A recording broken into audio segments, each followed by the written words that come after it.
Shalom FICC, kami akan menyampaikan informasi terkait gereja dalam sepekan. Kami berterima kasih kepada seluruh pelayanan FICC yang telah melayani di ibadah raya minggu ini. Kami juga berterima kasih kepada Pastor Lucky Saryowan yang sudah melayani dalam penyampaian kebenaran firman Tuhan kepada kita.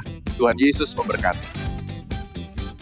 FICC Prayer, kami mengundang Bapak Ibu Saudara-saudari untuk mengikuti Lighthouse Prayer yang diadakan secara online Zoom meeting pada pukul 7 malam. Setiap hari Senin sampai hari Sabtu. Lalu doa siang yang diadakan setiap hari Rabu dan Jumat pada pukul 11 siang di tempat ini, lantai 2, ruang doa FICC. FICC Gipik memberitahukan pada Bapak dan Ibu, persembahan akan dijalankan 2 kali melalui kantong kolekte yang tersedia. Bagi Bapak Ibu yang ingin memberikan persembahan persepuluhan, mile home, dan lainnya, dapat mengambil amplop coklat yang sudah disediakan tim FICC dan bisa memasukkan ke kotak yang sudah tersedia. Dan bagi Bapak Ibu Saudara-saudari yang ingin memberikan persembahan melalui transfer bank, bisa melihat nomor rekening yang tertera di layar LED kita.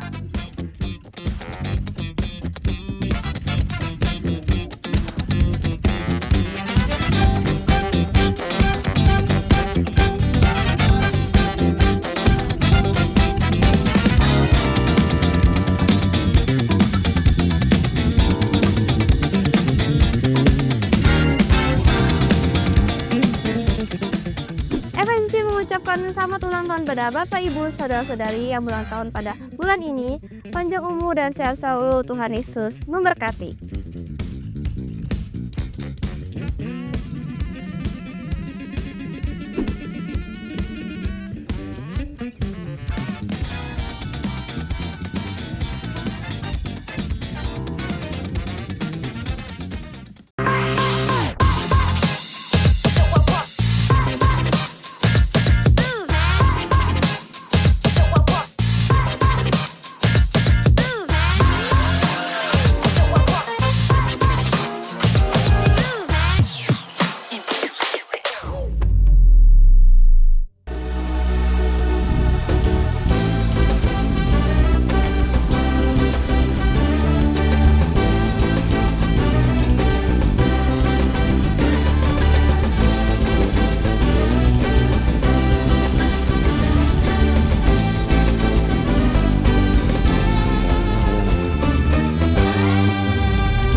Shalom Bapak Ibu, Saudara yang dikasih dalam Tuhan, salam berjumpa kembali dalam ibadah sore kita pada hari ini. Saya undang Bapak Ibu Saudara sekalian bangkit berdiri, kita akan membaca kebenaran firman Tuhan yang terambil Galatia pasal yang ke-6 ayat 8 sampai dengan 10. Galatia pasal yang ke-6 ayat yang 8 sampai 10, kita baca sama-sama 1, 2, 3. Sebab barang siapa menabur dalam daging, ia akan menuai kebinasaan dari dagingnya. Tapi barang siapa menabur dalam roh, ia akan menuai hidup yang kekal dari roh itu. Ayat 9, 1, 2, 3. Janganlah kita jemu-jemu berbuat baik, karena apabila sudah datang waktunya, kita akan menuai jika kita tidak menjadi lemah. Ayat 10.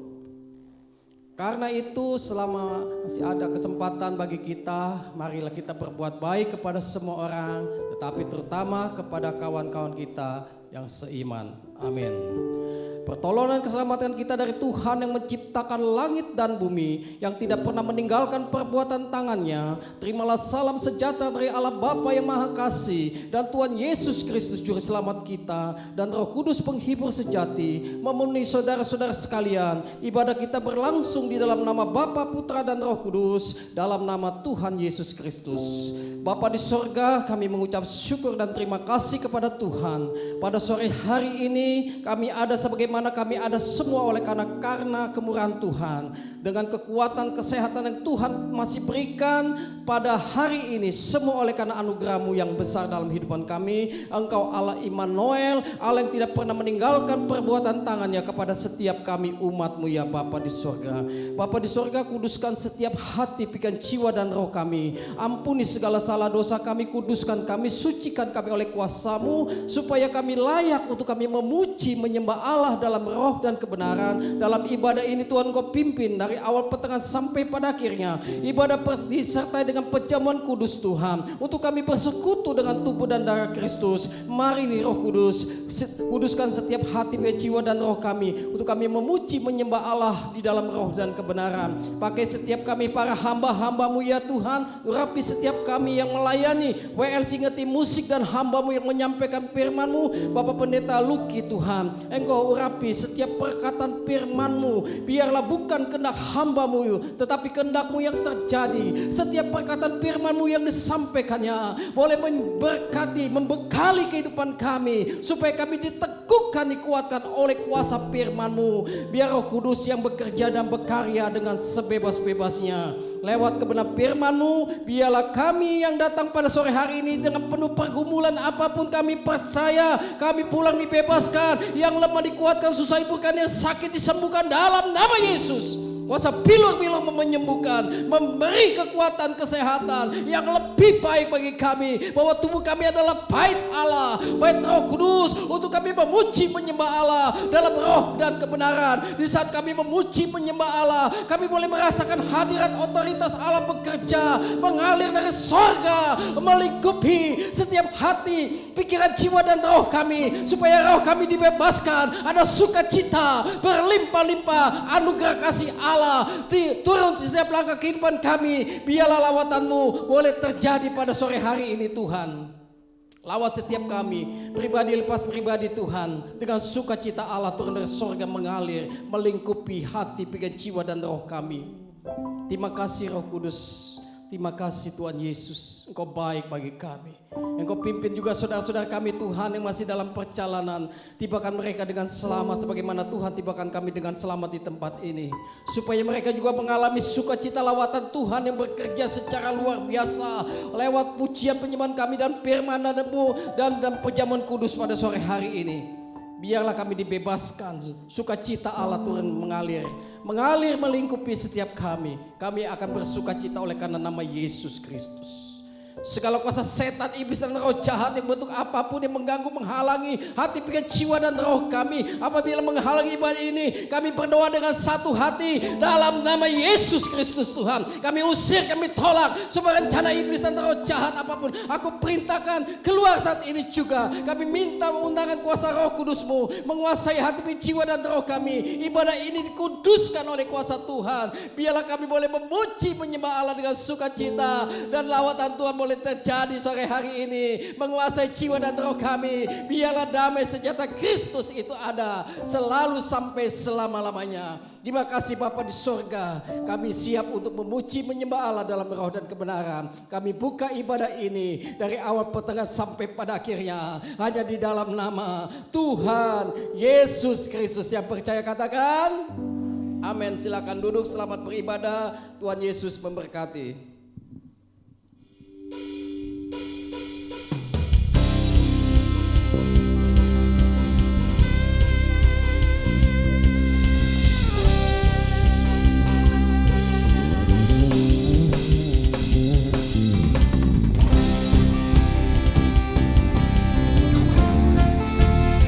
Shalom, selamat sore FICC. Are you ready to praise God right now?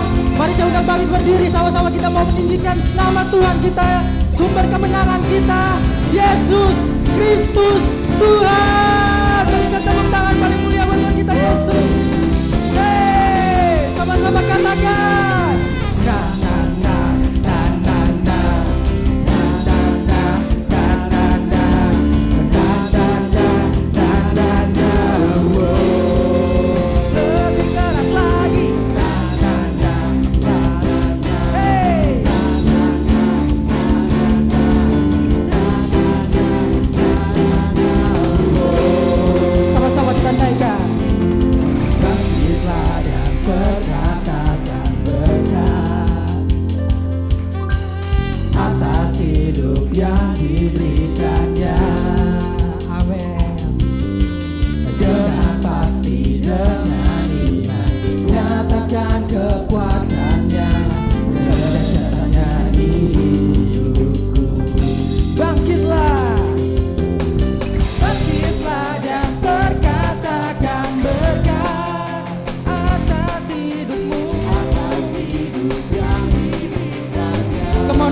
firman-Mu, katakan dengan pasti, dengan iman, nyatakan kekuatannya, kedahsyatannya di hidupku, kedahsyatanmu.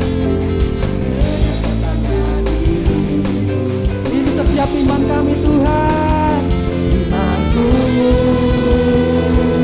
berkata, Tuhanku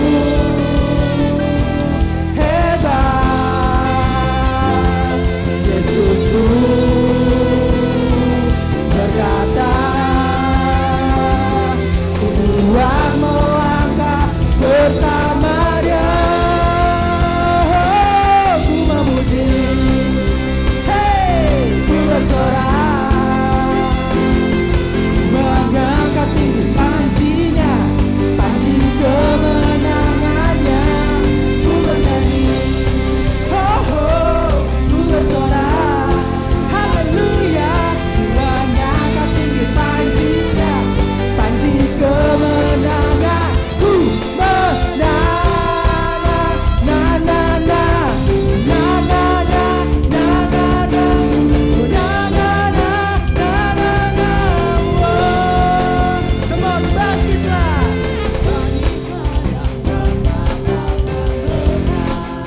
Atas hidupmu, atas hidup yang diberikannya, dengan pasti, nyatakan kekuatannya, kedahsyatannya di hidupku, kedahsyatanmu Tuhan, kedahsyatannya di hidupku. Come on, FICC, imanku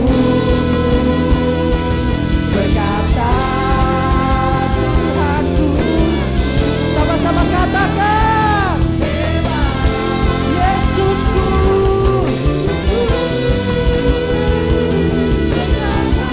kami kuat Tuhan melangkah bersamamu. Woo! Are you ready? Ku memuji, ku bersorak, mengangkat tinggi pancinya, panci kemenangannya. Ku bernyanyi, shout it out. Ku bersorak, ku mengangkat tinggi pancinya, panci kemenangan. Ku menang.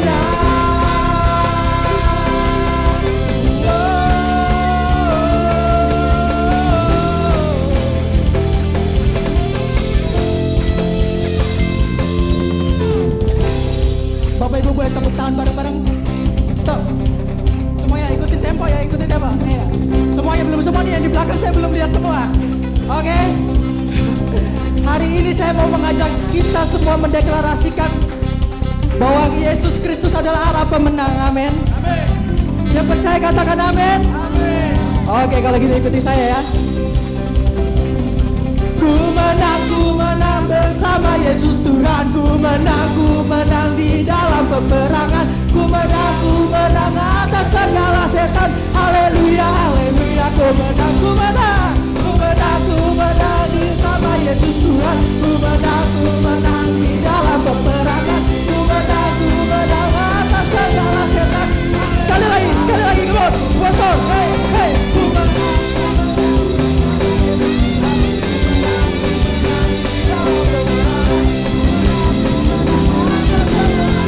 Haleluya, haleluya, ku menang. Imanku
begitu besar, lebih kuat dari dosa.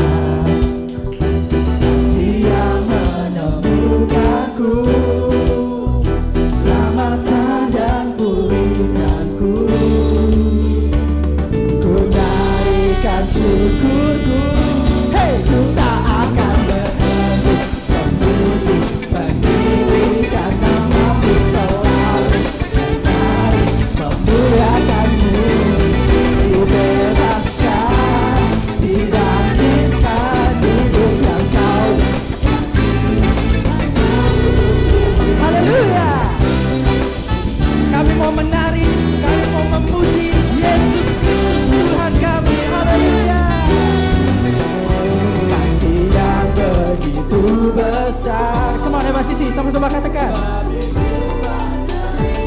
Saya percaya bisa lebih keras lagi. Come on. Haleluya. Sekali lagi ya, kasih yang begitu besar. Kasih yang begitu besar, lebih kuat dari dosa. Kasih yang menemukanmu, selamatkan dan pulihkanku. Mari angkat kedua tangan mengatakan, ku naikkan syukurku, hey hey, tak akan berhenti memuji, meninggikan namamu selalu, menarik, memuliakanmu, dibebaskan, dibangkitkan, hidup yang kau bukan kini hanya untukmu, takkan berhenti memuji, meninggikan namamu selalu, memuliakanmu, dibebaskan, dibangkitkan, hidup yang kau bukan kini hanya untukmu. Hey!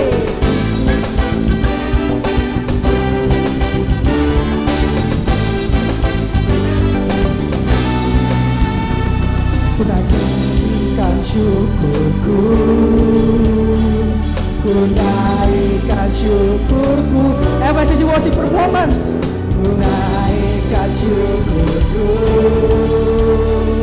ku naikkan syukurku. 1, 2, 3, let's go. Haleluya.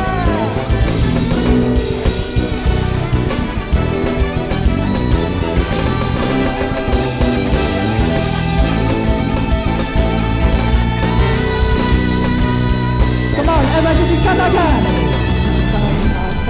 Memuji, meninggikan namamu selalu, menari, memuliakanmu, dibebaskan, hey, dibangkitkan, hidup yang kau bukan kini hanya untukmu, takkan berhenti.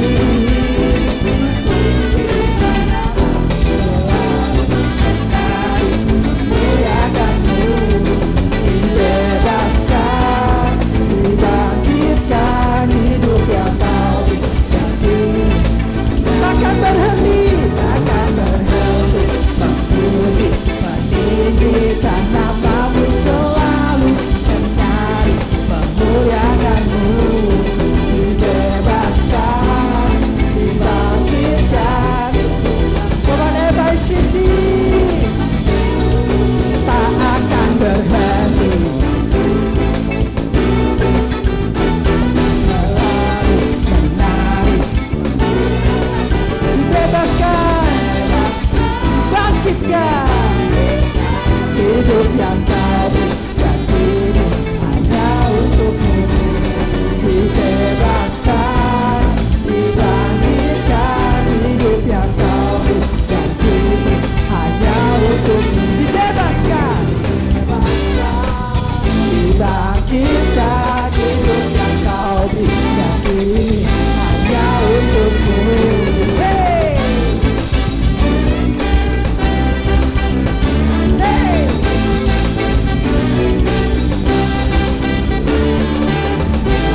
pada sore hari ini antusias untuk memuji nama Tuhan? Luar biasa. Masih semangat Bapak Ibu semua? Kalau gitu untuk memberikan semangat ke seluruh di tempat ini, kasih salam dan tos katakan Tuhan Yesus luar biasa. Kalau boleh dari depan ke belakang dan kiri ke kanan. Come on, kita keluarga bukan? Kita keluarga, kasih tos kiri kanannya. Come on, let's go, let's go. Saya tungguin, ayo. Haleluya. Haleluya. Tuhan kita dahsyat, amin. Amin. Karena dialah sumber kekuatan kita. Amin. Kita dimenangkan oleh kuasa darahnya, amin. Yes. Masih mau memuji nama Tuhan? Amin. Come on, sambil tepuk tangan.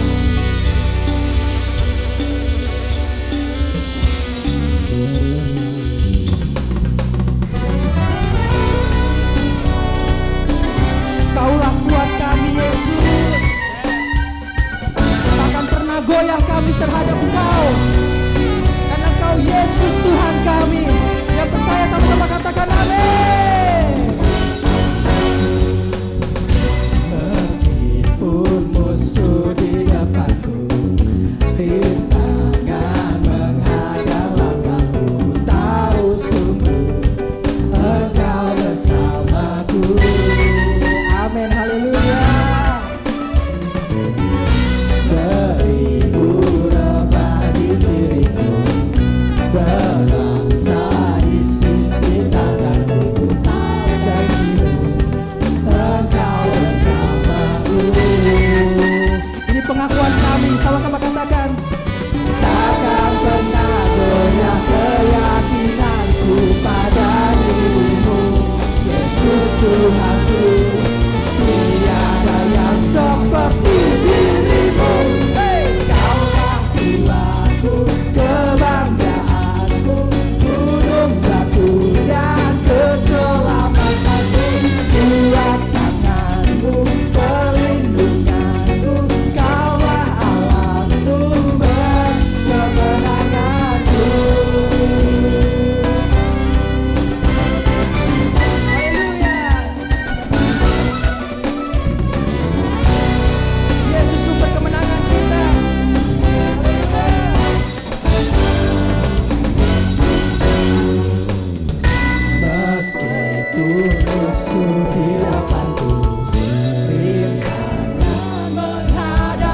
sorak-sorai.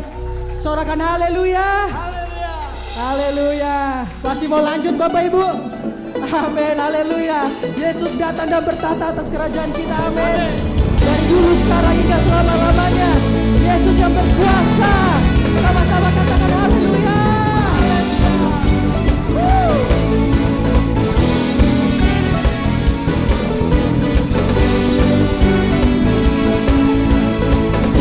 Sama-sama kita naikkan pujian ini. Pelukis cakrawala, merangkai jagat raya, pencipta alam semesta. Amin. Pemilik kehidupan, yang sanggup menyelamatkan, dialah jalan kebenaran. Ini kerinduan setiap kami Tuhan. Kami rindukan kuasa lawan kami, kebangkitan pasti terjadi. Serahkan. Datanglah dan berkata, Tuhan yang berkuasa, saat hati bersatu, menaikkan pujian, berbunyi pasangan, mujizat dinyatakan. Everybody sing. Kasih tepuk tangan paling meriah buat Tuhan kita. Ya Allah, pelukis cakrawala, pencipta alam semesta.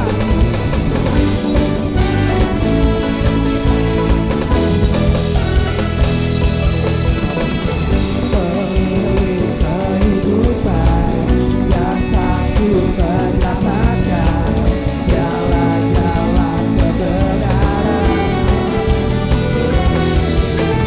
Kami rindukan kuasa lawan kami, kebangkitan pasti terjadi. Datanglah dan berkata, Tuhan yang berkuasa, saat hati bersatu, menaikkan pujian, berbunyi pasangan.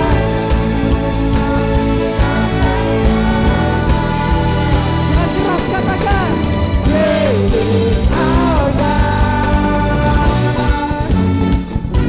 Hey, hey.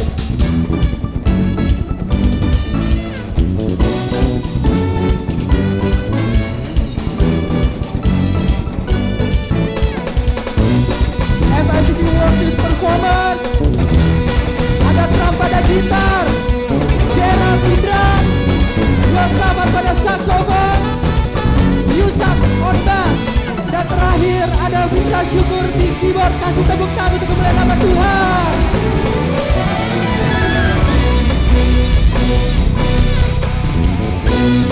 Semua jemaat katakan, kami rindukan.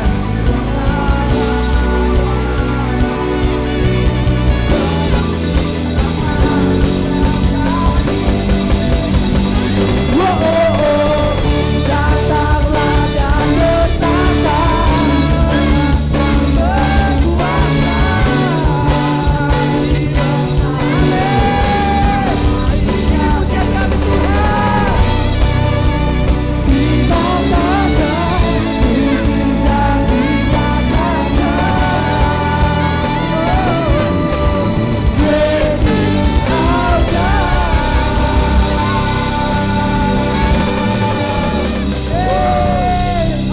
Haleluya. Semua sukacita pada sore hari ini. Amin. Amin. Segala pujian, segala hormat hanya bagi nama Tuhan kita Yesus Kristus. Berikan hormat kemuliaan-Mu. Kemuliaan bagi Tuhan kita. Silakan duduk Bapak Ibu. Haleluya. Wow.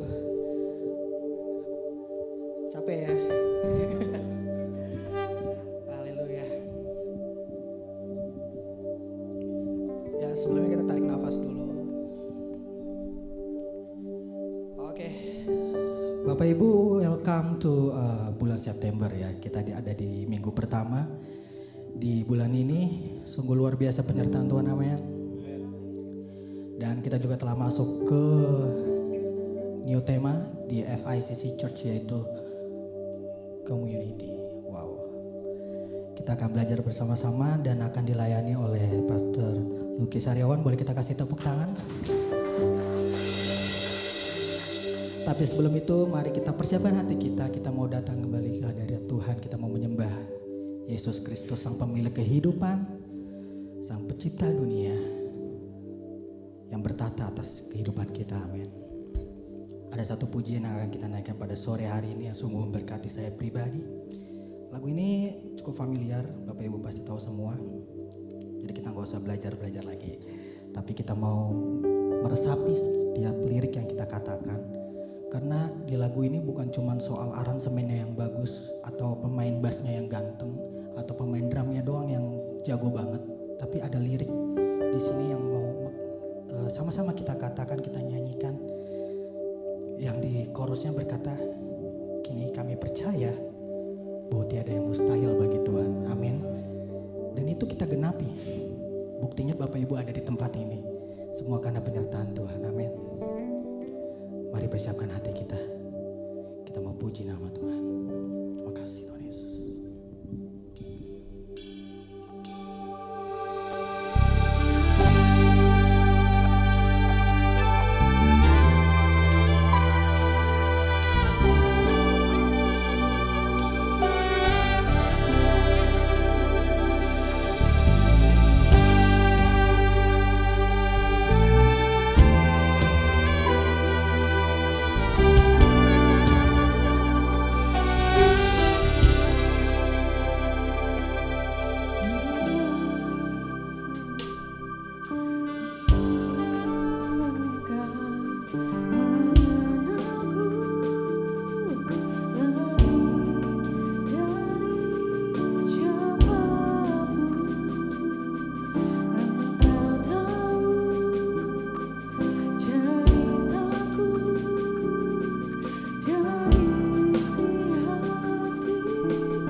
Yesus Kristus Tuhan, terima kasih Tuhan.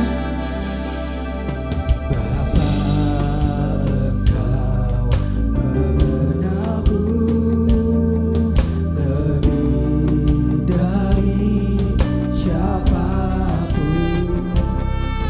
Engkau tahu ceritaku dan isi hatiku.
ku ikuti panggilanmu, ku kan setia. Ini aku percaya, tiada yang mustahil bagimu Tuhan.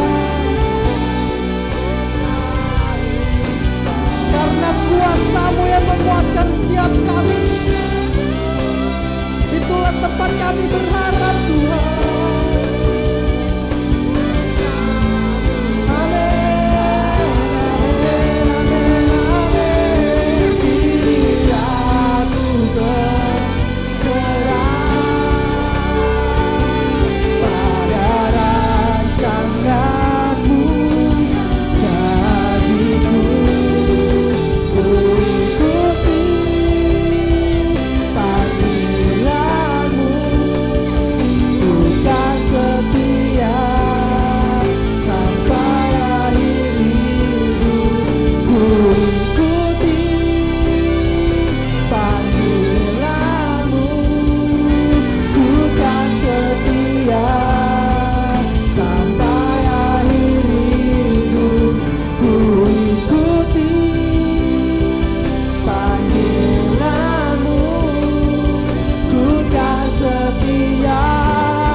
Bagimu Tuhan, kami mau tetap menyembah-Mu Tuhan. Dunia tak bisa menjauhkanku dari kasih-Mu. Selama kami hidup, kami kan hidup bagimu. Tetap memandang kemuliaan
pujian penyembahan kami Tuhan yang boleh kami naikkan hadirat-Mu pada malam hari ini. Kami sungguh bersyukur, berterima kasih. Kau sumber kemenangan kami Tuhan. Kau sumber kemenangan kami. Untuk itu kami naikkan syukur kami kepadamu Tuhan, hadirat-Mu. Karena Kau juga Tuhan sumber kekuatan kami. Kau yang datang dan bertata atas kehidupan kami Tuhan. Sampai akhir hidup kami akan tetap terus memuji dan muliakan nama-Mu. Karena kami hidup untuk menyembah-Mu Tuhan. Terima kasih Tuhan Yesus, terima kasih Roh Kudus. Ini setiap pujian kami para penyembah-penyembah-Mu Tuhan yang boleh hadir di tempat ini. Hari ini kami bukan cuman datang untuk ibadah ataupun hanya menonton sebuah ibadah Tuhan, performance. Tapi kami mau terlibat Tuhan dalam penyembahan itu sendiri. Karena Kau Allah yang menonton kami, yang menikmati setiap pujian kami, yang menikmati setiap penyembahan kami. Karena hidup kami ada untuk menyembah dan memuliakan nama-Mu selalu. Terima kasih Tuhan untuk day by day dalam kehidupan kami. Penyertaan-Mu yang begitu sempurna. Kami boleh terus bertemu di tempat ini Tuhan, meninggikan nama-Mu. Kami sungguh bersyukur, berterima kasih. Semua karena kebaikan-Mu Tuhan. Semua karena kebaikan-Mu. Ini kami Tuhan, sebuah komunitas rohani yang ada di tempat ini. Jangan biarkan Tuhan kami hanya boleh happy-happy di sini saja, tapi kami mau terus membangun relationship, hubungan sebuah komunitas di luar sana, dan biar kiranya kami boleh terus saling menguatkan, karena di dalam komunitas itu ada Tuhan Yesus Kristus, sumber pengharapan kami juga. Terima kasih Tuhan, terima kasih Tuhan. Ajar kami Bapa, ajar kami, dan biar kiranya Roh Kudus yang turun memenuhi setiap kami di tempat ini, dan biar kiranya kami juga boleh terus belajar akan kebenaran firman Tuhan sore hari ini. Terima kasih Tuhan, terima kasih. Sebentar kami akan mendengarkan sebagian dari firman-Mu yang dilayani oleh hamba-Mu, Pastor Lucky Saryawan Tuhan, yang Tuhan telah sediakan di tempat ini. Kami yakin dan percaya ada pesan Tuhan yang tersampaikan. Berkati Tuhan lidah bibir hamba-Mu ini, biar kiranya apapun yang disampaikan itu boleh sesuai dengan kebenaran Alkitab, dan kami juga boleh belajar hal-hal baru lagi Tuhan. Dan biar kiranya pengetahuan kami juga boleh terus di-upgrade, dan biar kiranya kami juga boleh terus level up Tuhan. Terima kasih Tuhan Yesus, terima kasih Roh Kudus. Kami serahkan waktu kelanjutan ibadah ini hanya di dalam nama Tuhan Yesus Kristus. Semua yang percaya sama-sama kita katakan. Boleh kasih tepuk tangan kemuliaan bagi nama Tuhan kita Yesus Kristus. Dipersilakan duduk. Kita akan dilayani oleh Pastor Lucky Saryawan. Kami persilakan. Tuhan memberkati.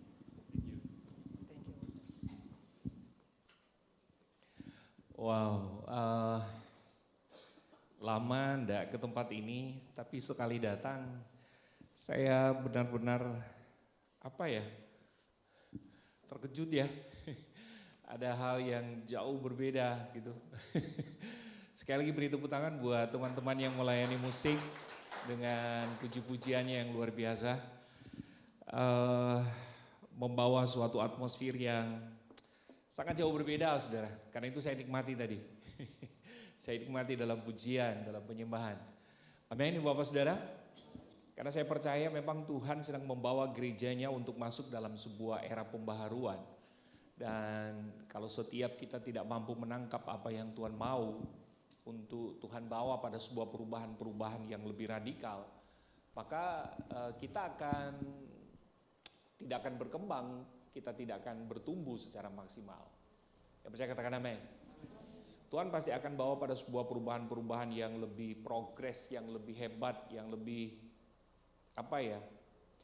kadangkala di luar daripada ekspektasi kita, saudara. Tapi itulah Tuhan, amin. Ini merupakan sebuah sign sih bagi saya bahwa ini luar biasa ya. Saya kagum benar, beri tepuk tangan sekali lagi dong buat Tuhan. Ini sebuah pergerakan yang begitu hebat, yang saya percaya kalau Roh Kudus yang menuntun maka semua akan digenapi step by step. Amin. Saudara mendukung ini? Harus dukung dana dengan doa ya. Jangan cuma doa saja gitu ya. Tapi juga ada hal yang harus perlu kita terlibat di dalam. Luar biasa, luar biasa. Baik, saudara, hari ini saya ingin berbicara tentang satu tokoh dalam Alkitab yang bagi saya selalu baru ketika saya baca pesannya dalam hidup saya, dan saya ingin bagikan kepada kita semua. Karena bagi saya ini merupakan hal yang sangat relevan sekarang ini, apa yang dialami oleh tokoh ini. Namanya adalah Daud, Bapak Saudara. Mari kita perhatikan dalam Mazmur pasal yang ke-57.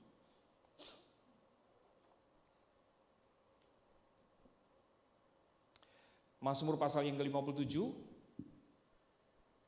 Sudah saudara dapat? Saya rindu kita baca ayat-ayat ini secara berbalasan. Ayat yang pertama kita akan baca sampai dengan ayatnya yang ke-12 ya. Kita akan baca berbalasan. Mazmur 57 ayat yang pertama sampai dengan ayatnya yang ke-12. Yang sudah menemukan katakan amin. Saya mau membacakan ayat yang ganjil, nanti Bapak Saudara membacakan ayat yang genap. Untuk pemimpin biduan menurut lagu jangan memusnahkan.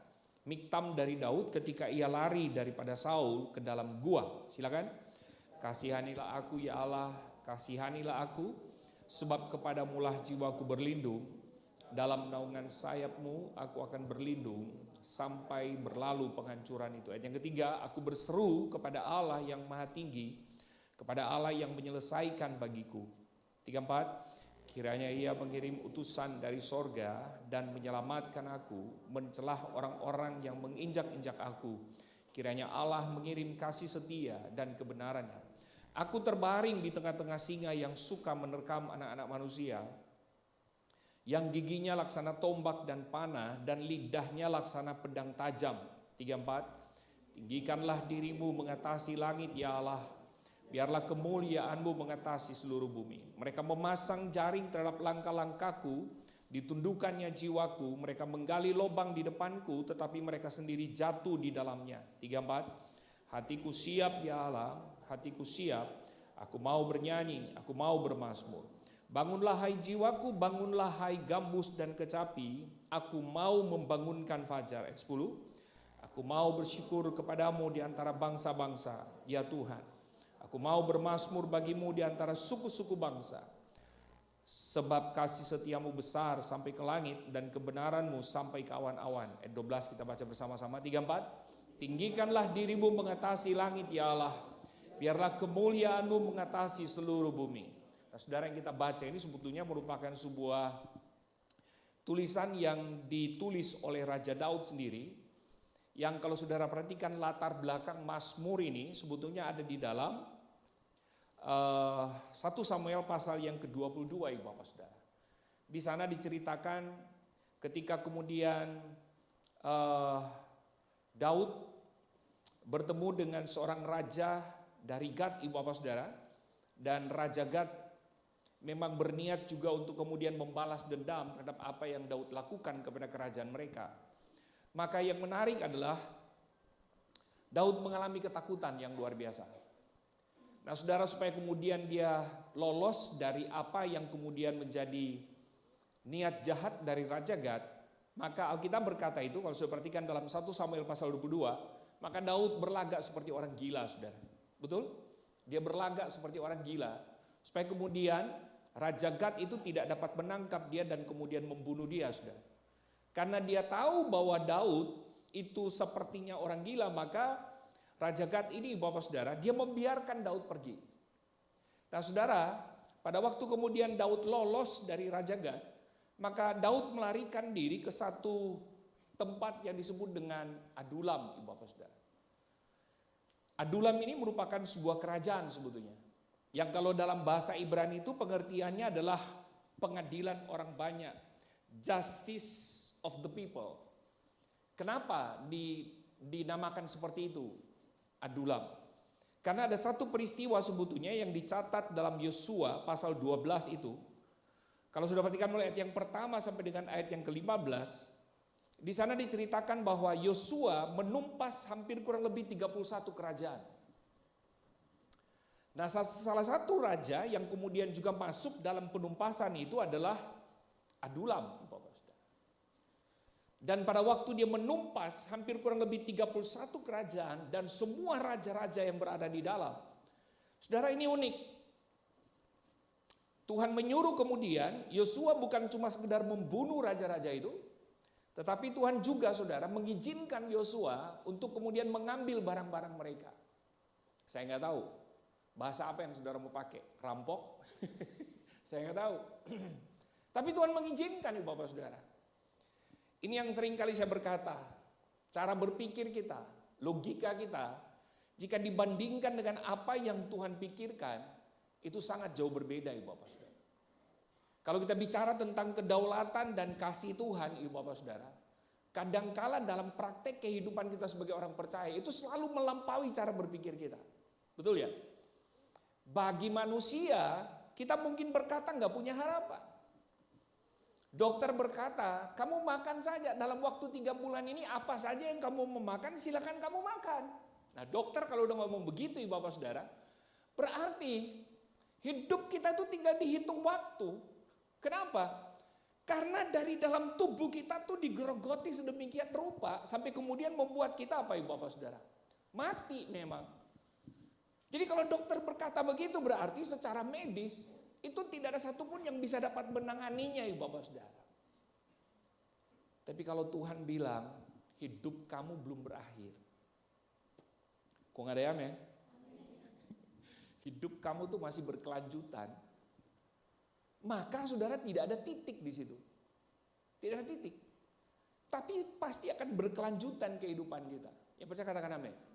Kenapa? Karena bisa saja mukjizat itu terjadi Bapak Saudara. Kita bisa saja dikatakan bahwa kita bisa mengalami kesembuhan karena memang Tuhan bekerja di dalamnya. Satu kali ada jemaat kami Bapak Saudara. Dia sudah memang dipersiapkan untuk kateter. Di mana dokter berkata bahwa 80-90% kamu tuh terjadi penyumbatan di jantung. Dan pada waktu dia dibawa di rumah sakit memang sedang anfal ibu bapak saudara, hampir mati. Jadi malam hari itu ibu bapak saudara, karena memang sangat urgent dia harus pasang ring ibu bapak saudara, maka istrinya tuh telepon dan berkata, Pak Luki boleh nggak datang malam hari ini dan kemudian mendoakan bapak. Karena kami tahu ibu bapak saudara hari itu memang dia sudah masuk rumah sakit gitu. Dan sudah memang persiapkan untuk dia di kateter. Untuk dia dipasang ring maksud saya. Singkat cerita ibu bapak saudara saya sama ibu pergi. Dan kemudian ketika kami masuk di kamar ternyata itu memang cuma ada 2 tempat tidur. Nah 2 yang tidur di situ tuh parah juga. 2 itu memang saudara tinggal menunggu saja waktu untuk dipasang ring gitu saudara. Tapi yang parah itu adalah jemaat kami. Nah waktu kami masuk, satpam bilang begini, Pak Pendeta, bisa nggak boleh lama? Saya bilang bisa sih. Kalau memang Bapak mau begitu bisa sih. Tapi bisa nggak beri saya waktu ketemu dengan jemaat kami? Bisa Pak, tapi bisa nggak boleh lama-lama? Boleh. Saudara karena ada aturan main dan mengganggu yang di sebelah, maka saya tidak berbahasa basi lagi saudara, karena saya tahu memang dia lagi dipersiapkan untuk kemudian dipasang ring. Saya pikir juga tidak boleh diganggu lebih, dia harus beristirahat penuh saudara. Lalu kemudian saya bilang, Bapak mau pasang ring ya? Kata dokter, iya Pak. Oh oke. Berapa persen? 80-90, oh wajib. Iya kan? Wajib hukumnya, sunnah. Kalau enggak bisa berbahaya. Sorry ya Mbak. Mbak mungkin lebih mengerti kalau perkataan saya yang tadi itu. Singkat cerita ibu bapak saudara. Saya langsung kemudian doakan. Doakan pun itu enggak teriak-teriak. Saya doakan biasa saja. Saya minta kemurahan Tuhan. Tuhan berbelas kasihan dengan dia. Dan kemudian amin. Pas amin. Rupa-rupanya satpam ini memang dia enggak pergi jauh.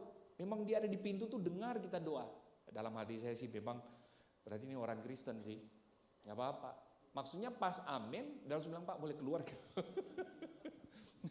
Bagi saya yang penting udah selesai tugas saya. Saya sudah sampaikan firman. Hanya beberapa detik dan saya mendoakan saudara. Singkat cerita kami pulang. Dan kemudian ketika pulang saudara besok pagi istrinya WA ke saya. Pastor, kenapa tante? Om sudah pulang. Loh, meninggal maksudnya? Saudara, saya ini suka trauma kalau orang yang saya doakan lalu ada konfirmasi pulang. Karena beberapa orang yang saya doakan memang pulang benar. Wah, kaget saya saudara. Waduh, ada sesuatu yang meliputi pikiran dan hati saya, merasa bersalah tuh luar biasa. Tapi dia bilang, bukan, Pastor, bukan. Maksudnya, ya pulang ke rumah. Loh, pasang linknya udah selesai, gak jadi. Loh maksudnya? Iya, kita ini baru dicek lagi sama dokter. Bahkan cek dokter itu sampai 3 kali, Pak. Terus penyumbatannya gak ada. Saya bilang, kemana larinya? Amin.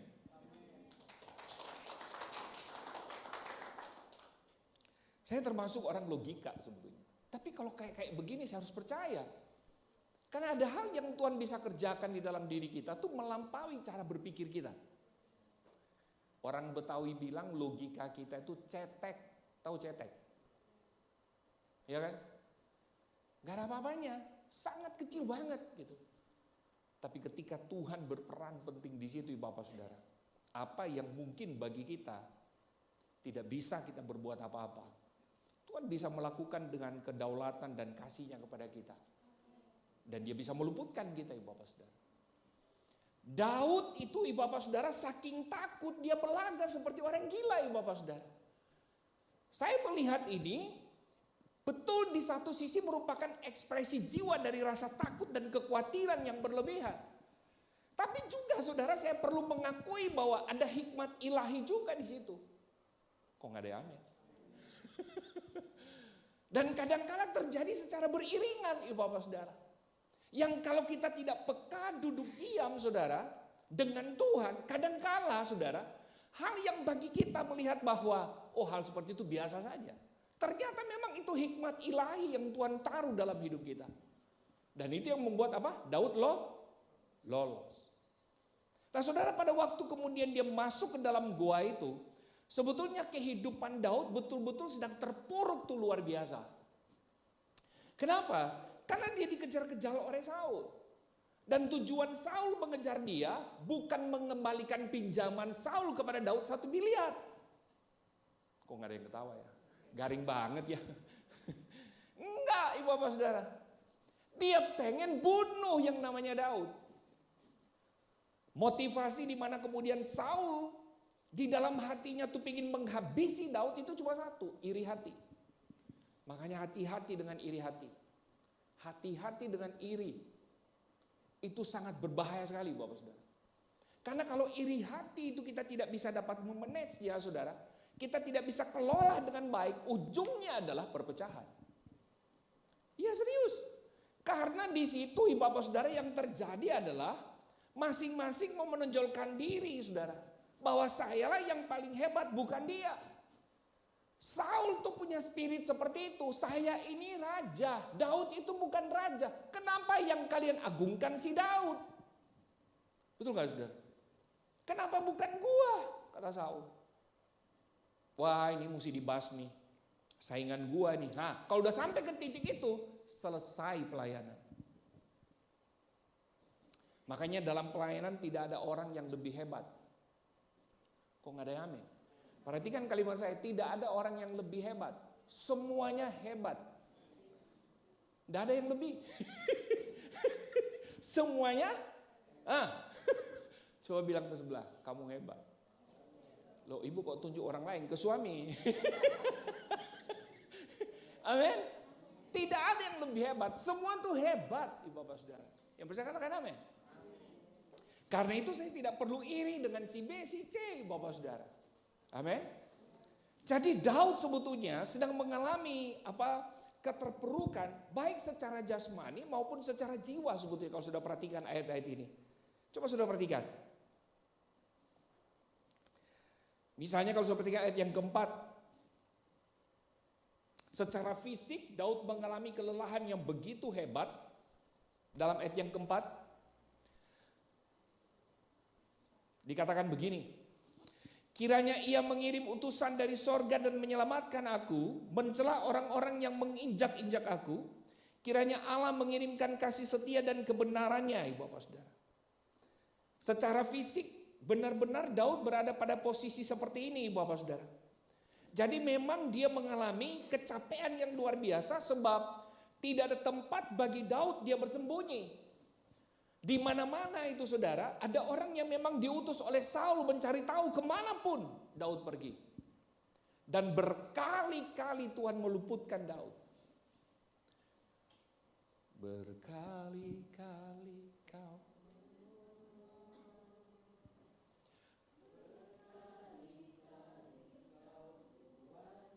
No. Orang gak suka sama kita. Orang benci mungkin sama kita.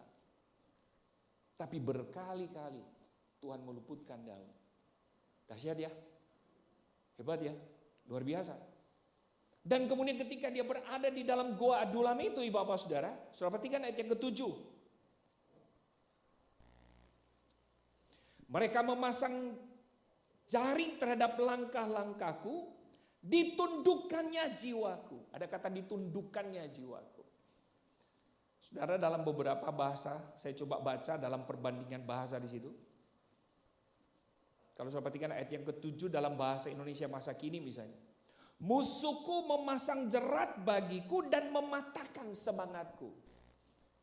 Sehebatnya Daud berhubungan dengan Tuhan. Ternyata ibu bapak saudara, apa yang dia alami ketika kemudian Saul mengejar dia, semangat pun hampir patah. Betul gak ibu bapak saudara? Pernah gak saudara pada titik ini? Bahkan kalau saudara perhatikan jiwanya itu sampai kemudian pada sebuah titik terendah dalam kehidupan dia, ibu bapak saudara. Kalau perhatikan ayat yang ke-9.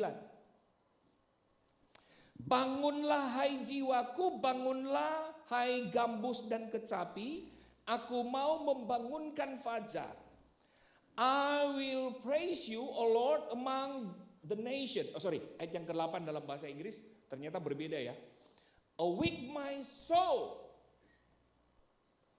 Berarti Bapak Saudara secara jiwa Daud juga merasakan tentang pergumulan dia ini Bapak Saudara. Persoalan itu kan dalam kehidupan kita Bapak Saudara selalu meneror hati dan pikiran. Dan itu akan mempengaruhi fisik kita. Betul nggak Bapak Saudara?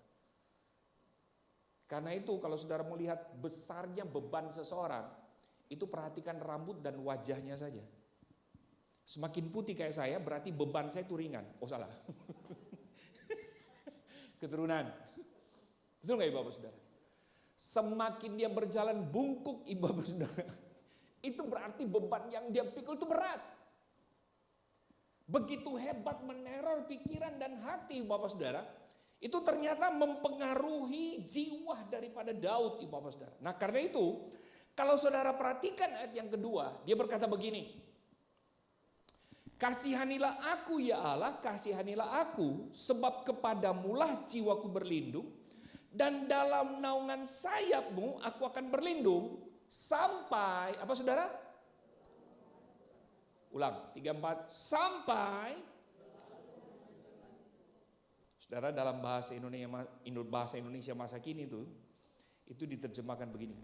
Dalam naungan sayapmu aku bersembunyi sampai badai yang mengamuk berhenti. Kapan badai dalam hidup kita berhenti? Tidak ada yang tahu kan? Betul nggak saudara? Bahkan mungkin badai itu tidak akan pernah bisa berhenti saudara. Betul? Selama kita masih bernafas saja itu susah loh saudara. Iya kan? Karena bernafas kita itu kan kadangkala ikut situasi. Kalau dari tanggal 1 sampai tanggal 15, nafas kita tuh lancar. Mulai dari 16 sampai 30.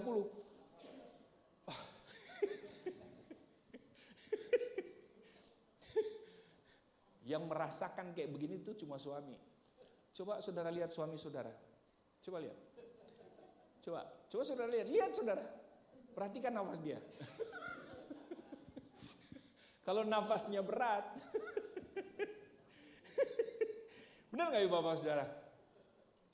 Di situ dikatakan dalam bahasa Indonesia masa kini, sampai badai yang mengamuk itu berhenti. Wow. Daud pun mengakui bahwa apa yang dia alami ini dianalogikan dengan satu kata ini, badai. Saya percaya tidak ada satupun di antara kita yang suka dengan kata ini. Betul kan? Atau ada di antara saudara yang memang suka?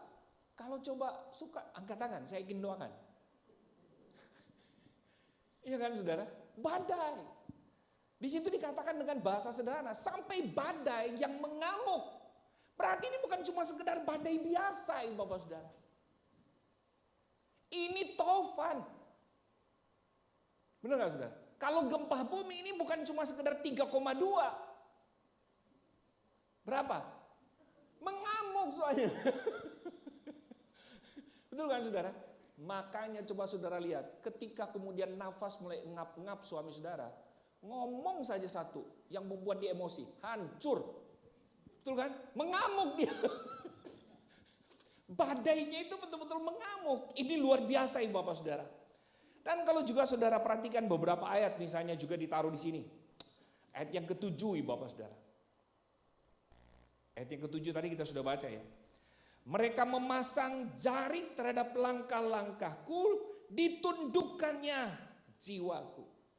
Saudara kalau saudara baca dalam bahasa Inggris, NIV, aduh itu lebih menarik lagi. Di sana dikatakan gini, I was bowed down in distress. Jadi benar-benar Daud ini saudara bukan cuma sekedar mengalami apa di sini ayat yang ke-7, bukan cuma sekedar jiwanya seperti ditundukkan.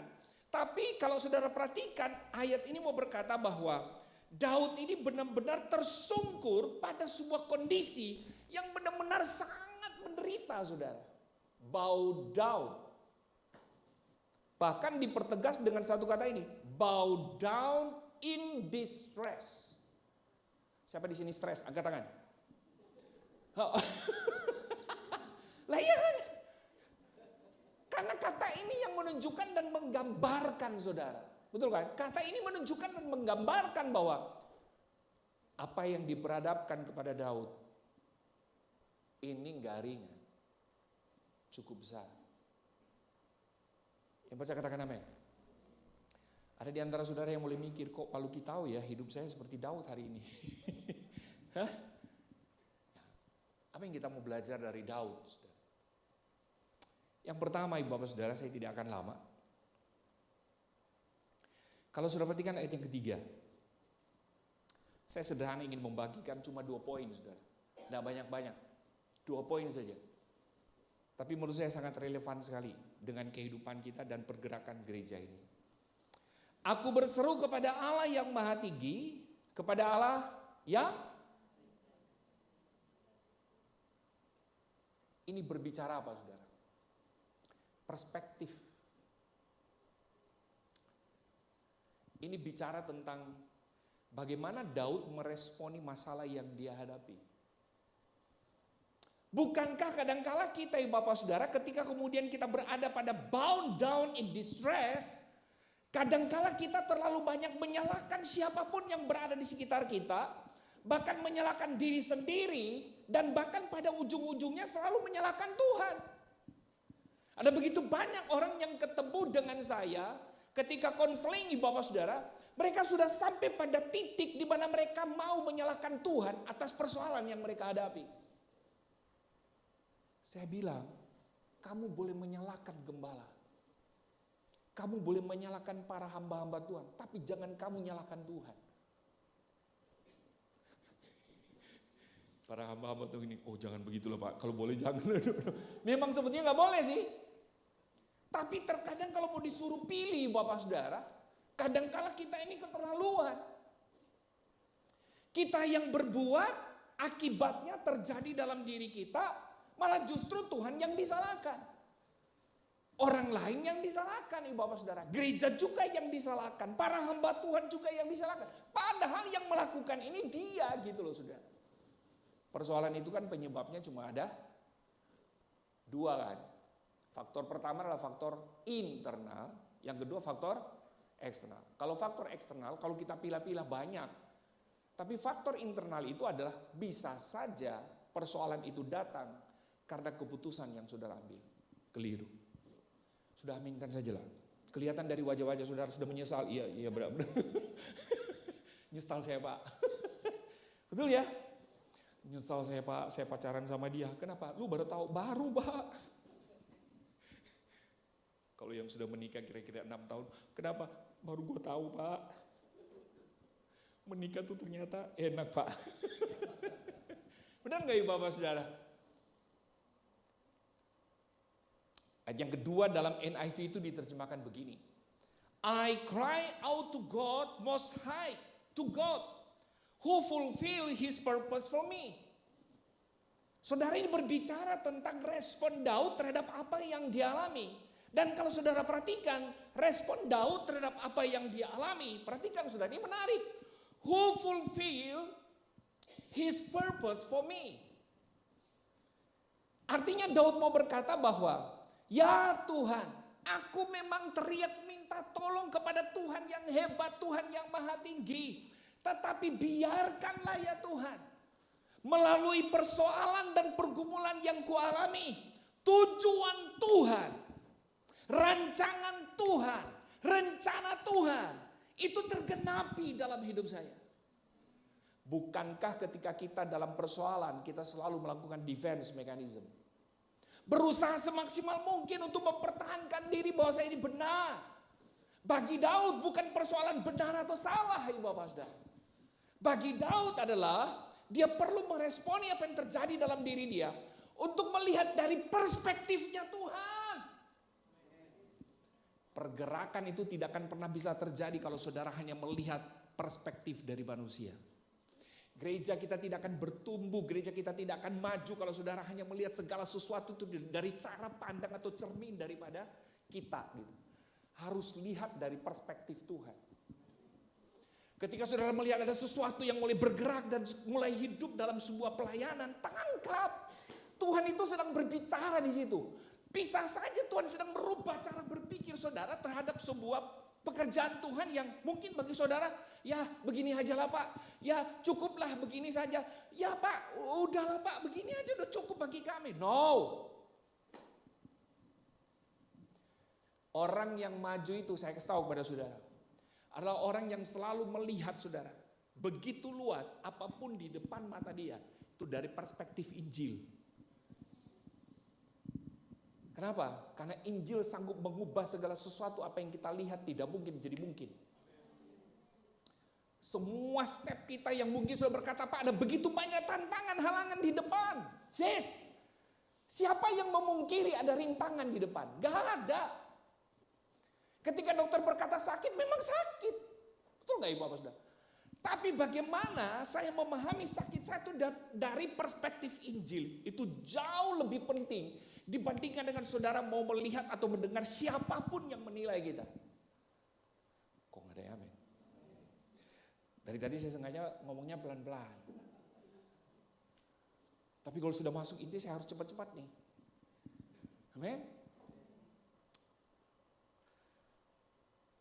Jangan pernah terlalu cepat menyalahkan siapapun ketika apa yang saudara alami. Yang bisa katakan amin. Kembali kepada firman. Lihat apa yang Tuhan mau di situ. Apapun yang terjadi dalam kehidupan kita, Ibu Bapak Saudara, ketika kita melihat dari cermin Injil, Saudara, itu indahnya luar biasa. Benar. Dan kita akan jalan itu enteng aja. Kenapa? Dia mau susah setengah susah, dia mau berat setengah berat. Apakah ada jalan keluar atau tidak? Saya nggak mau pusing. Yang gua tahu Injil tuh bilang gini, yang gua tahu tuh Tuhan tuh bilang begini, yang gua tahu tuh Alkitab tuh bilang begini. Amin. Kalau kita mau progres dalam hidup kita, seharusnya cara berpikir kita itu harus disesuaikan dengan apa yang firman Tuhan bilang. Jangan lagi kemudian kita menerima penilaian orang lain terhadap diri kita. Aristoteles tuh pernah bilang begini, Luki adalah apa yang Luki pikirkan. Nah, coba saudara sebut nama saudara. Misalnya Pak Lukas. Lukas adalah apa yang Lukas pikirkan.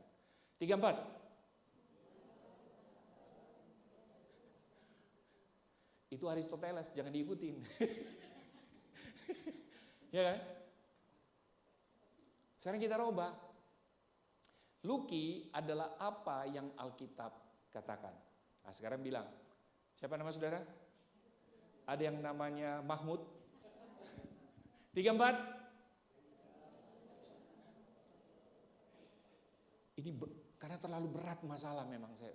Terlalu berat gitu. Jadi mau ngomong tuh kayak benar gak saudara?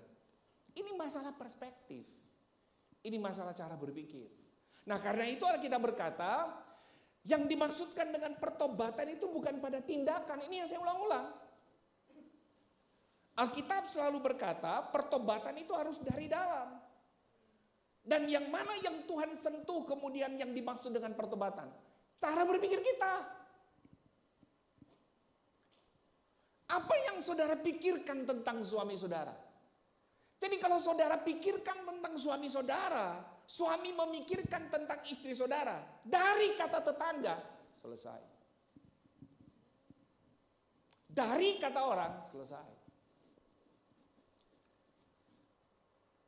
Saya ini Lucky paling rusak. Dosa saya banyak.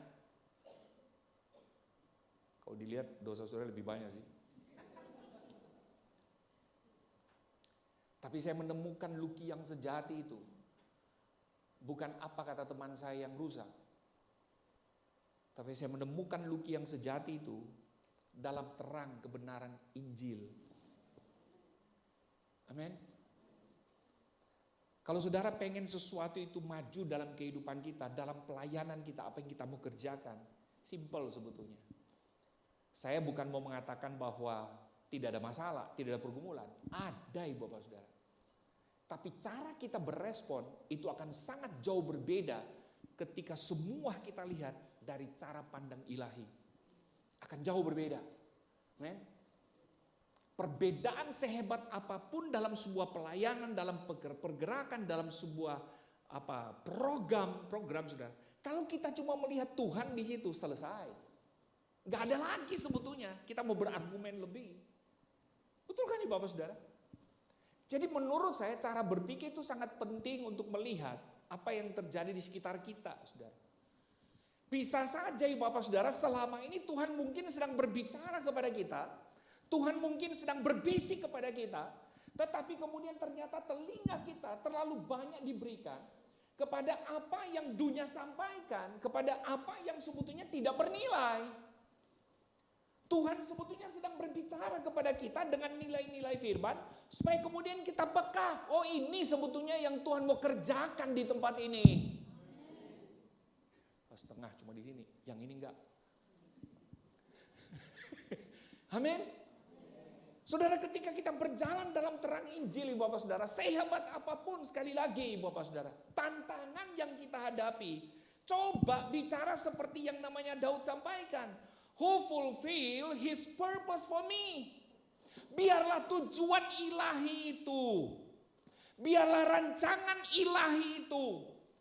Tuhan genapi melalui persoalan yang kuhadapi. Kalau para motivator kan sering kali bilang begini kan. Kalau ada tantangan di depan janganlah lihat itu sebagai sebuah persoalan. Itu motivator. Betul gak saudara? Saya bukan motivator. Saya A.A. Gim. Bukan. Betul kan? Jangan melihat itu sebagai sebuah masalah katanya. Tapi kalau saudara tangkap di balik masalah, itu ada pesan yang luar biasa. Saya percaya ya Bapak Saudara. Ada hal yang baru yang Tuhan mau kerjakan dan lakukan dalam hidup kita. Siapa sangka ya, saya pas masuk atmosfernya berbeda banget. Iya kan? Amin. Dan hari ini apakah karena saya yang khotbah banyak begini? Enggak juga kan? Benar gak saudara? Saya ngeliat, waduh, beri dong tepuk tangan buat Tuhan. Saudara, butuh kepekaan dan cara berpikir berdasarkan Injil untuk membaca apa yang Tuhan mau di tempat ini. Jangan kayak lingkaran setan lagi. Men? Kalau Tuhan bilang jalan, jalan. Pak ada batu, tenang, ada gua di depan. Betul gak saudara? Pak ada lubang, Tuhan tanya, lubangnya besar atau lubang kecil? Besar, bagi gua tuh kecil Loh kok, betul gak saudara? Perspektif kita, cara berpikir kita. Cara berpikir kita itu akan menentukan bagaimana saudara berespon terhadap masalah saudara. Amin. Bagaimana kita memahami tentang persoalan kita, ibu bapak saudara, itu akan menentukan respon saudara terhadap itu. Agak filosofi ya, ngantuk, garing banget. Tapi menurut saya ini sangat penting. Amin. Daud bukan tidak berteriak loh kepada Tuhan. Di sini dikatakan I cry out to God. Dia berteriak. Setiap kita pasti ketika ada masalah pasti teriak dong sama Tuhan. Betul nggak? Teriak. Tapi di balik rintihan teriak dia, coba saudara perhatikan. Justru yang dia lihat itu bukan lagi dirinya, ibu bapak saudara, bukan. Tapi dia melihat rancangan Tuhan yang hebat dalam diri dia terhadap apa yang dia alami. Karena saudara tahu ketika dia berada di Gua Adulam, dia belum dilantik jadi raja. Amin. Secara de facto Tuhan sendiri yang melantik dia menjadi raja. Tapi Saul masih secara de jure, dia yang kemudian ada di tahta itu yang memerintah. Daud nggak tahu. Ternyata lewat semua pergumulan yang dia hadapi, bapak saudara, Tuhan membentuk dia sedemikian rupa sehingga kemudian dia siap untuk duduk di tahta itu. Betul nggak bapak saudara?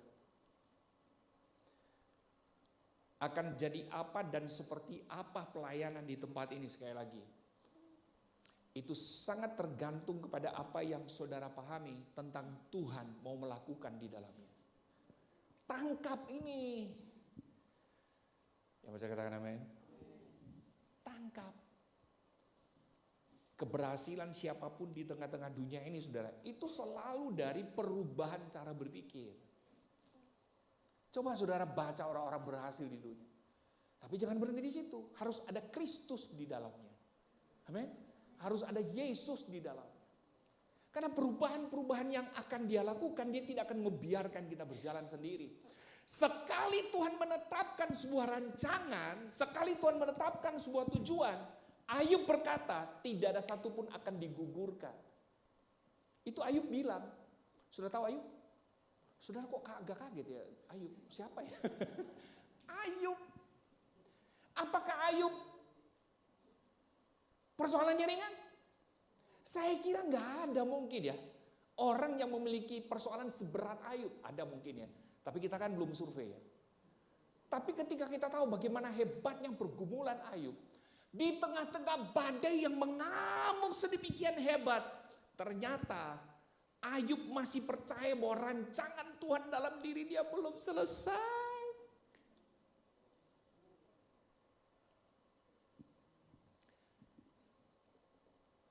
Jangan berkata titik kalau Tuhan masih mau beri koma. Ini bukan quote saya. Ini saya cuma ambil quote seorang hamba Tuhan sahabat saya. Beni Pati Nazarani. Jangan memberi titik dalam hidupmu. Betul nggak? Kalau Tuhan masih beri koma. Kalau kita cepat-cepat nih, Tuhan titik aja udah susah, udah menderita. Kalau boleh selesai. Mau sehebat apapun yang kita hadapi, kalau Tuhan belum taruh titik, dia masih taruh koma, itu akan lanjut. Kok nggak ada semangat ya? Yang tua tuh mulai mikir, alhamdulillah.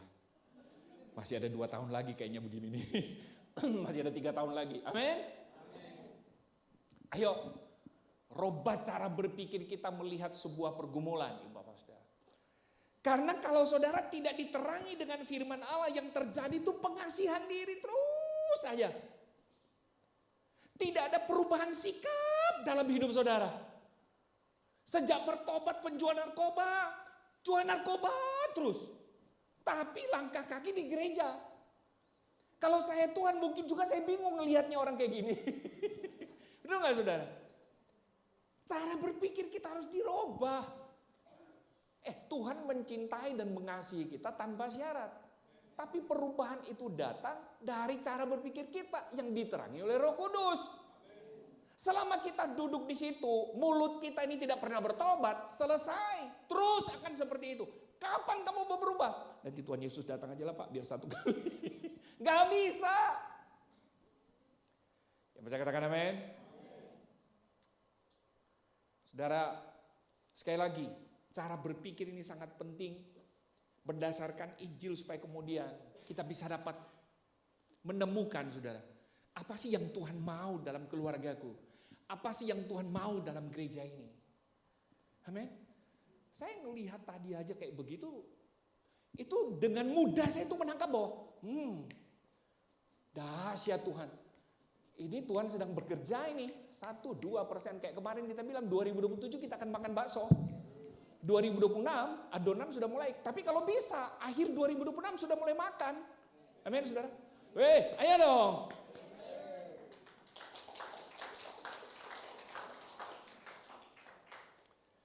Saudara, kan enak ada anak-anak muda begini sambil lompat-lompat kan. Betul gak, saudara? Tadi saya mau lompat, cuma gak enak aja sama Pak Joni kan. Pas lompat gini lihat, gini aja lah. Amin. Ada seorang senior pastor yang sangat terkenal, saya tidak akan sebut namanya. Dia bersaksi gini. Kenapa di gereja kami itu komsel itu tidak dibagi, muda sama tua? Kata dia. Karena itu yang saya nanya. Dia bilang gini, kamu tahu gak lu? Kalau saya bagi di komsel, youth, yang tua-tua sendiri, yang tua tuh cepat mati. Karena ketika komsel, yang tua-tua ketemu, yang dibicarakan tuh asam urat, jantung. Benar kan, saudara? Apalagi? Pokoknya penyakit tua itu. Benar gak, saudara? Yang dibicarakan itu. Tapi kalau anak muda kumpul, yang dibicarakan apa sih? Coba, betul gak? Gagasan-gagasannya apa? Yuk, apalagi sih yang kita mau buat di gereja? Yuk, presiden worshipnya udah dibikin lagi dong aranjernya. Betul gak, saudara? Ayo kita nginjilin yang di sana dong. Betul gak, saudara? Kalau nyanyi pun sampai lompat-lompat. Betul gak, saudara? Itu anak muda. Makanya dia bilang, saya gak mau pisah. Kalau boleh yang tua tuh gabung sama anak muda. Supaya ke transfer spiritnya ke sini. Gak lagi ngomong gini, ya asam urat gue 7 lebih. Sudah nangkap maksud saya? Nangkap? Mana yang tua-tua angkat tangan? Saudara mau hidup? Ayo gabung komsel dengan anak muda. Serius, saudara. Asam urat langsung sembuh. Karena spirit itu. Tapi saya berpikir benar juga ibu bapak saudara. Benar kan? Benar. Ayo. Nangkap hati Tuhan ibu bapak saudara. Karena cara berpikir kita ini adalah merupakan media paling terbaik. Di mana kemudian Tuhan mau berbicara sesuai dengan Injil. Benar ibu bapak saudara. Dia mau bawa kemana?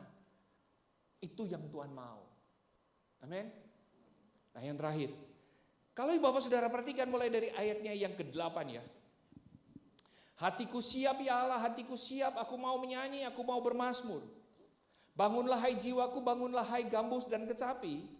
Aku mau membangunkan fajar. Lagu kan ini kan? Bangunlah hai gambus dan kecapi. Benar gak saudara?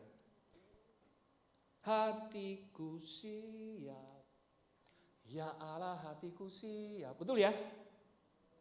Aku mau bersyukur kepadamu di antara bangsa-bangsa ya Tuhan. Aku mau bermazmur bagimu di antara suku-suku bangsa. Sebab kasih setiamu besar sampai ke langit dan kebenaranmu sampai ke awan-awan. Tinggikan dirimu mengatasi langit. Kemuliaanmu Tuhan mengatasi bumi. Saudara baru tahu kan? Ternyata lagu ini ditulis Daud, bukan dia lagi minum kopi, di samping itu ada ubi goreng, singkong goreng maksud saya, ada majalah Kompas.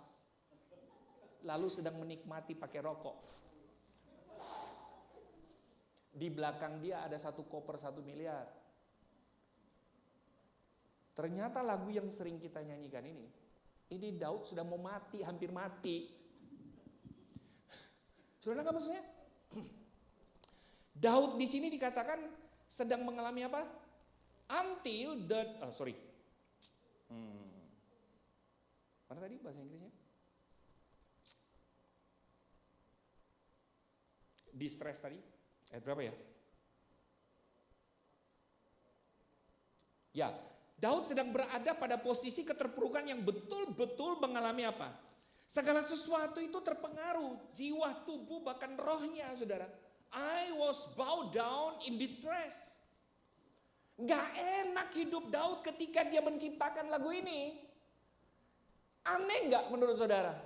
Dalam situasi di mana dia bowed down in distress, malah justru yang keluar dari Daud adalah tinggikan.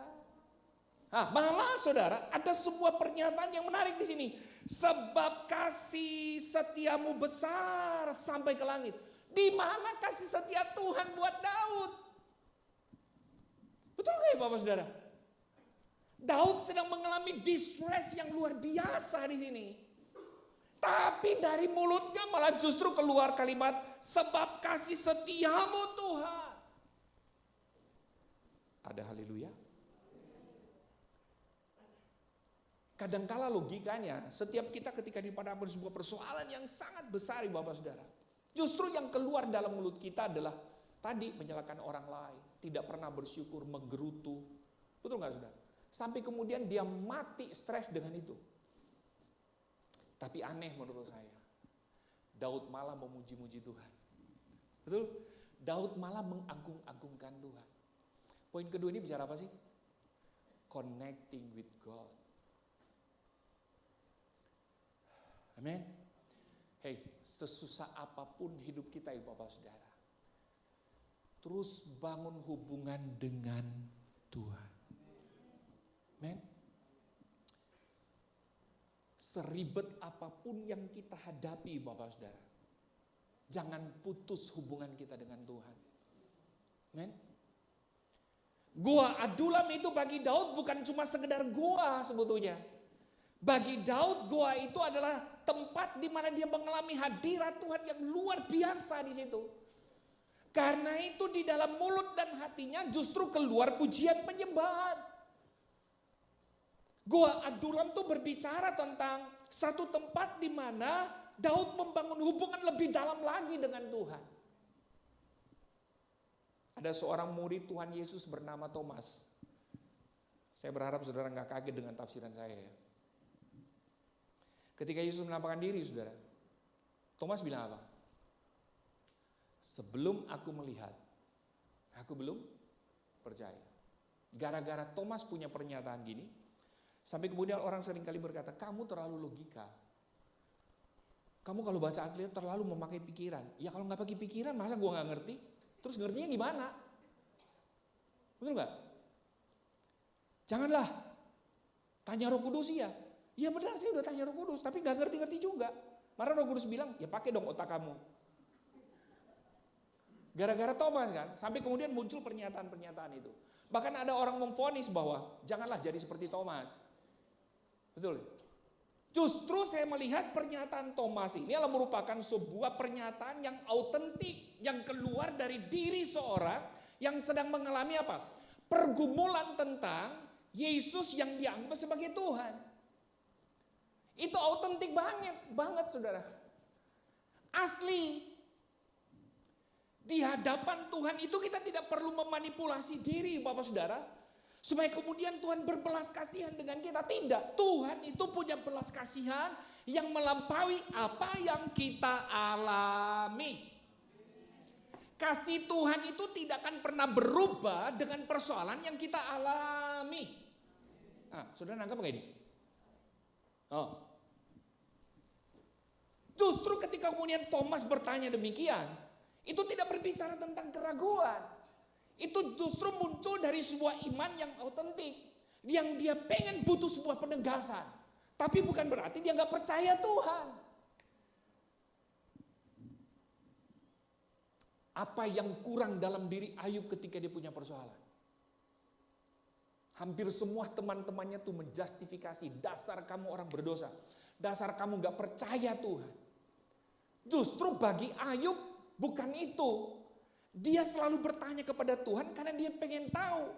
Saya ini orang benar Tuhan, tapi kenapa sih kok mengalami persoalan seperti ini? Wajar gak kalau Tuhan mau jawab? Tapi aneh, pertanyaan Ayub tidak pernah dijawab oleh Tuhan. Justru yang Tuhan tunjukin apa? kedaulatan dan kuasanya.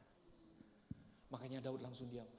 Masya Allah, kalah gua. Logika pikiran gua tuh cetek banget. Nggak nyampe sama Tuhan.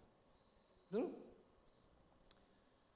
Saudara, ketika kita berhadapan dengan Tuhan dengan autentifikasi kita, saudara mungkin bertanya kepada Tuhan, saudara mungkin berkeluh kesah kepada Tuhan, bukan berarti kemudian saudara nggak percaya. Justru menurut saya sedang mengajar kita sebetulnya untuk berserah di dalam pertanyaan-pertanyaan yang kemudian kita tuh nggak nyampe. Semakin kita berserah, semakin kita bertanya, justru semakin mendorong kita untuk cari Tuhan. Harusnya cari begitu. Yang percaya katakan amin. Daud ketika menghadapi hal ini Bapak Saudara, dia tahu itu nggak mudah, susah, sakit. Tapi dia tahu Bapak Saudara, apa yang perlu dia lakukan dan apa yang harus dia lakukan. Yang percaya katakan amin. Ayo, kalau bahasa saya ini adalah, jadi connecting with God itu sebetulnya bicara tentang upper room itu. Upper room itu bicara tentang ruang pribadi saudara. Di mana seluruh pergumulan masalah yang saudara hadapi, itu saudara tuangin di situ kepada Tuhan. Saudara nyembah Tuhan habis-habisan di situ. Yang percaya katakan amin. Alkitab selalu bilang begini, pada pagi-pagi hari, mari pemain musik. Pada pagi-pagi hari, maka Yesus pergi ke satu tempat untuk dia berdoa dan dia menyembah Tuhan. Betul ya? Alkitab selalu bilang gitu ya. Saudara tahu tempat itu di mana? Alkitab bilang, tempat yang menjadi kesukaan Yesus ketika dia berdoa, ketika dia menyembah dan memuji Tuhan. Pada waktu dia mengalami tekanan dia sebagai seorang manusia, itu Getsemani. Getsemani itu adalah upper room-nya Yesus. Faktor terjadi perubahan pergerakan yang hebat di kisah pasal 1 dan kisah pasal 2 sampai pasal 9. Betul ada dua faktor. Faktor pertama adalah Roh Kudus. Kisah 1 ayat yang ke-8. Jika Roh Kudus turun ke atas kamu, maka kamu akan memiliki kuasa. Betul saudara? Tapi yang menarik buat saya, kalau kita lihat dari sisi manusia. Betul ya? Dari sisi manusia, pada waktu Yesus mati dan kemudian Yesus naik ke sorga. Betul ya Bapak Saudara? Saya mau nanya, apakah Yesus bilang begini kepada murid-muridnya? Hei murid-murid, kalau kamu percaya kepadaku atau pada waktunya, Roh Kudus itu akan dicurahkan dan kamu akan menerima kuasa. Betul ya? Apakah ayat yang ke-8 itu Yesus bilang begini? Kalau Roh Kudus turun ke atas kamu, maka kamu akan memiliki kuasa dan kamu akan memberitakan Injil dan seterusnya. Betul ya? Yesus sudah bilang ini. Pencurahan Roh Kudus itu akan terjadi 10 hari lagi. Ada nggak di situ? Ada nggak? Tidak pernah dicatat kapan Roh Kudus dicurahkan. Tidak pernah ada ayat. Tidak ada. Tapi yang Yesus suruh sama mereka apa? Pada waktu dia mau naik. Apa? Dia pergi ke sorga, dia suruh mereka untuk memberitakan Injil. Sambil dia berkata apa? Kembali ke rumah itu. Rumah. Ada satu rumah kan? Dan kemudian 120 murid ini kembali ke rumah itu dan mereka naik ke upper room. Dan apa yang mereka lakukan di upper room? Home bimbang? Main kartu? Sambil minum kopi? Tidak. Alkitab berkata apa? Maka mereka bertekun bersama-sama di dalam, ulang, maka mereka bertekun bersama-sama di dalam doa, bukan duit, doa. Upper room inilah yang mengubah seluruh keberadaan murid-murid itu, Bapak Saudara. Yang tadinya mereka ketakutan sekali untuk memberitakan Injil, tapi kemudian ketika mereka bertekun di dalam doa secara bersama-sama di upper room, Tuhan banyak berbicara kepada mereka di situ. Ini berbicara tentang connecting with God. Sehebat apapun pergerakan kita di dalam gereja, ketika kita mengabaikan yang namanya doa, connecting with God, not. Biarlah semua apa yang kita lakukan di gereja ini benar-benar didrive oleh pimpinan Roh Kudus. Kalau itu kita aminkan, saya percaya ya Bapak Saudara, tahun berikut ini mungkin sudah gak kuat lagi untuk menampung. Ya, Betul nggak saudara? Oke Pak Luki, karena kita sudah nggak kuat nampung, ini tetap di sini. Kita beli tanah yang lebih besar. Ini menjadi FICC Center. Saudara, coba saudara sering FICC Center. Ini tempatnya. Mungkin tempat ibadah tempat lain yang Tuhan akan bangun lebih besar lagi. Tapi ini menjadi pusat pelatihan. Ya, kok nggak ada yang amin? Saudara mau berdampak ke yang lain? Ini tempatnya. Tuhan akan melatih saudara di tempat ini untuk menjadi penginjil hebat, untuk menjadi WL hebat, untuk menjadi pemain musik yang hebat. Ini tempatnya di mana Tuhan akan coaching saudara di tempat ini. Sebentar lagi tempat ini udah sesak. Kita perlu sesuatu yang lebih besar lagi. Dan jangan pernah takut melangkah untuk hal itu. Ya sedikit sekali ya. Men, saya dari hotel sudah semangat. Ya amin. Respon saudara itu sangat bergantung kepada apa yang akan terjadi. Betul kan? Ayo, ada Tuhan di tempat ini. Bangun tempat ini dengan doa, saudara. Bertekun di situ. Karena kalau itu tidak terjadi, saudara tidak akan mendapatkan keberanian apapun. Ide, gagasan justru itu saudara bisa dapat ketika saudara membangun connecting with God di situ, di upper room itu. Ada banyak hikmat yang Tuhan akan beri. Ada banyak hal yang Tuhan sedang berbicara di situ, Bapak Saudara. Saya tutup dengan ini. Saudara tahu Daniel, orang Jawa. Saudara baca dalam ayat yang ke-6, Daniel. Di sekolah minggu sudah diajar tentang Daniel kan? Kenapa Daniel waktu ditangkap dan mau dimasukin ke dalam gua singa? Betul nggak saudara? Di situ tidak diceritakan bahwa Daniel memberontak. Ada nggak Daniel memberontak? Waktu dia ditangkap, lalu dimasukin ke dalam gua singa. Ada nggak dia berontak? Atau dia membangun argumentasi dengan orang-orang yang menangkap dia? Ada nggak saudara? Nggak ada ya? Kalau ada, coba tolong kasih tahu gitu supaya saya juga dapat referensi kan. Saya sudah baca saudara. Saya coba pelajari, dan yang menarik adalah saya tidak menemukan saudara pada waktu dia ditangkap dia berargumen dengan orang-orang yang menangkap, atau kemudian saudara dia menunjukkan rasa takut yang luar biasa. Tidak dicatat di Alkitab itu. Saudara, saya percaya setiap kali apa yang dicatat di dalam Alkitab itu pasti ada maksud. Kok nggak ada yang amin? Betul nggak Bapak Saudara? Dan kenapa Daniel memiliki hikmat di atas rata-rata orang pada waktu itu? Betul nggak saudara? Pernah nggak saudara mikir? Kenapa? Daniel memiliki pengetahuan di atas rata-rata orang yang berpengetahuan kata Alkitab. Dia menjadi orang yang bijaksana, dia menjadi penasehat di atas orang-orang yang bijaksana, Bapak Saudara. Kenapa Bapak Saudara? Coba buka Daniel pasal 6 ayat yang ke-11. Ini kuncinya. Saya tutup dengan ini. Bisa? Nah, kita baca sama-sama. 1, 2, 3. Demi didengar Daniel bahwa surat perintah itu telah dibuat, pergilah ia ke rumahnya. Dalam kamar atasnya upper room ada tingkap-tingkap yang terbuka ke arah Yerusalem. Kita tidak usah tafsir Yerusalem.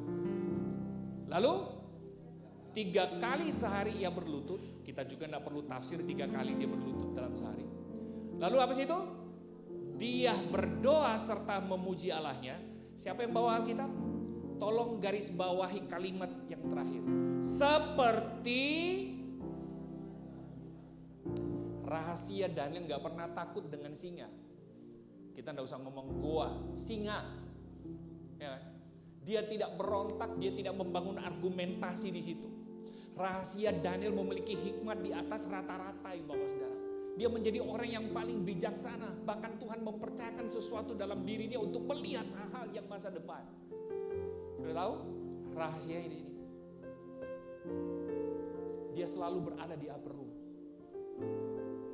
Dia bisa katakan amin. Connecting with God itu sangat penting untuk menemukan gagasan, ide-ide yang Tuhan mau taruh dalam sebuah pekerjaan Tuhan. Dan sesulit apapun program yang akan kita lakukan nih Bapak Saudara. Minta hikmat dan kita hanya bisa menemukan ketika kita connecting with God di upper room itu. Saya berdoa supaya saudara yang berkeluarga itu punya upper room di rumah. Amen. Bisa katakan amen. Ada ruang khusus di mana saudara bercengkerama dengan Roh Kudus. Amin. Sesulit apapun yang saudara pikirkan dan sehebat apapun badai yang mengamuk dalam diri saudara, upper room itu menjadi jawaban.